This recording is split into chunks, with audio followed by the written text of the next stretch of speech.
Here we are going to solve some examples on the system properties from the impulse response. The first example, it says that study whether the system has a memory or not for the following systems. We have the first system, h of t equals minus 3 delta t minus 1.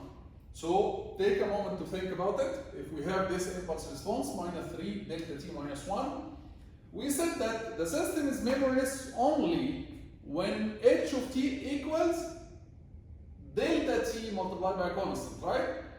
Only this form, k multiplied by delta t, we say that the system is memoryless. Other than that, the system has a memory. Okay? So here the delta, it's not delta t, it's delta t minus 1, which means that if your input is delta, your output will be the impulse response. Your output will be the impulse response minus 3 delta t minus 1, which means that this is a delta shifted. Which means that if the input appears at 0, the output will appear at instant number 1, which means that the system has a memory. So the system here has a memory because it doesn't satisfy, it is not equal to k delta t. There is a shift inside, this shift changes the property. So the only way to say that the system is memoryless is to have this form, k delta t. You cannot allow a shift inside the delta, okay? You cannot allow anything else. So only constant multiplied by delta t. Here, because of this shift, we say that the system has a memory. Right, let's look at the second example. We have delta t but multiplied by a function. If you judge quickly, this is not constant multiplied by delta t, so this system has a memory.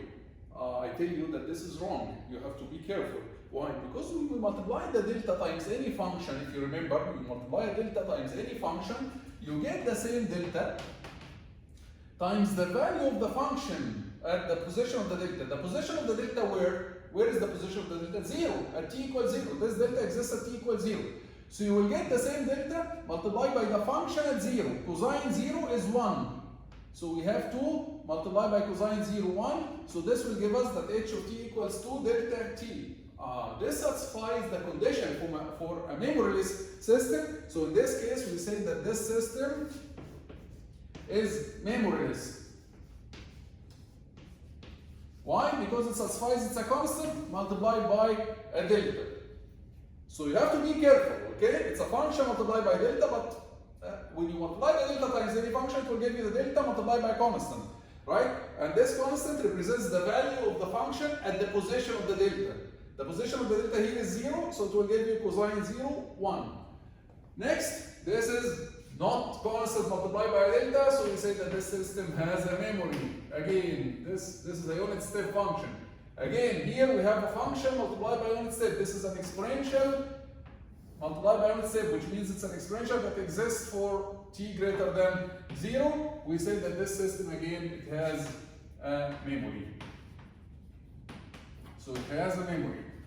So the only system that doesn't have a memory in our example here is the second system, which is a constant multiplied by delta. Let's look at the next example. It says study the causality of the following system. And let's review the condition for causality is what? The condition for causality is that the impulse response, it exists only for the positive t, which means that the impulse response is 0 for the negative t, okay? All right, let's examine that. The first impulse response is 3 sine 50t. Does it exist only for positive t? No, sine wave, the sine signal, it exists everywhere. Okay, sine, it exists everywhere. Right? This is a sine wave. So it exists in the positive t and in the negative t. So this system is non-causal. What about the next system? The next system is sine multiplied by unit step, which means it's a sine, but it exists only in the positive side, right? So it's a sine wave that exists only in the positive side because of the unit step. In this case, we say that our system is causal because it exists only for the positive t. So this is a causal system. The last system in this example, it's an exponential multiplied by u of t minus 2. Take a moment Take a piece of paper, try to solve this. This is an exponential shifted, so this exponential, it starts from, it's shifted to -2, but the unit step is multiplied by unit step, and this unit step is shifted to 2. So this unit step starts at 2. So our signal, it will appear only after 2, right? Our system model, our impulse response, it's not signal, it's an impulse response. The impulse response, it will appear only after 2. Why? Again, because this function is multiplied by unit step. The unit step is like a switching function, right? It will switch on this function at t equals 2 and greater than 2, right? The impulse response here, it exists for the positive t only, right? So this is a causal system. This is causal system because it exists only for the t greater than or equal 0. It's 0 for the negative t. It's 0 for the negative t. Okay. Let's now solve an example on stability. The example on stability, it says study the stability for the following two systems: exponential minus 3t u of t and h of t equals u of t. Two systems. Okay? The condition for stability, for Bribo stability, bounded input, bounded output stability, is that the integration from minus infinity to infinity, absolute value of h of t must be finite, or h of tau d tau must be finite.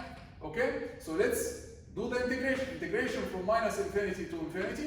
Of course, this is, as you see, this is a causal system because it exists only for the positive t. So you can do the integration from 0 to infinity, exponential minus 3 tau d tau, and you take the absolute value of it. طبعا it's positive, so the absolute value is useless here.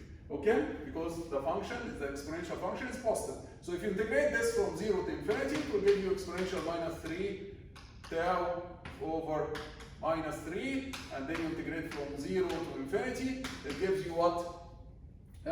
0 minus 1 over minus 3, so it will give you 1 over 3. This is finite. So this system is Bribo stable. We say that this system is Bribo stable. What about the second system? The second system, again, this is a causal system because it exists only for positive t. It's a unit step, right? So we'll study integration from 0 to infinity, absolute value of unit step, which is absolute value of 1. So this is integration of 1 from 0 to infinity. What's the integration of 1 from 0 to infinity, Shabab? It will give you infinity. So this is unstable system. So the system is stable if the integration of the absolute value of h from minus infinity to infinity is finite.